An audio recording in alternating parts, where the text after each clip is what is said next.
Por, Oh, di yata ako makakapasok bukas.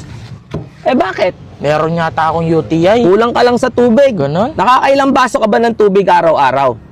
Dapat, at least 10. Imposible yan, Por. Bakit imposible? Dalawa lang baso ko sa bahay eh. Sige, wag ka na lang pumasok bukas. Tingnan mo si Por. Nababaliw yata eh. Tara, puntahan natin. Por, ano yan? Ang ginagawa mo?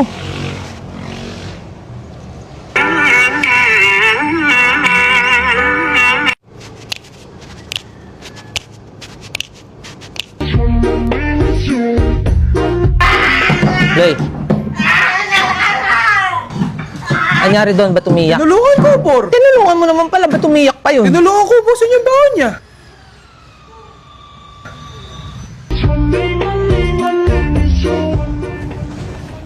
Por, Oh, Sorry, late. bakit na naman kayo late? Meron kasing matanda doon, Por. nahanap niya yung 500 niya. Bait nyo naman, tinulungan nyo pa. Di man, Por. Ano? Hinintay namin numulis.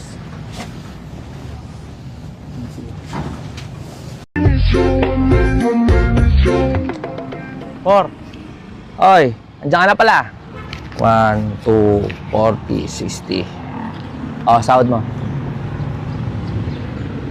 160? Wow! Kulang to, Por! Talagang kulang yan. Di naman yata po pwede yun, Por. Paano di magkukulang yan? Palagi sumasakit yung ulo ko sa'yo. Pinambibili ko ng paracetamol. Umalis ka na nga dyan. Sumakasakit na naman yung ulo ko sa'yo. Op. Pambili ko ng paracetamol. Sumakit na naman ulo ko eh. Sige, umalis ka na!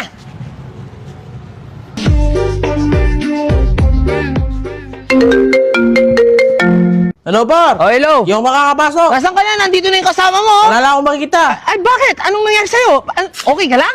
Kailangan mo ng tulong? Hindi, Por. Wala na akong makitang dahilan para pumasok.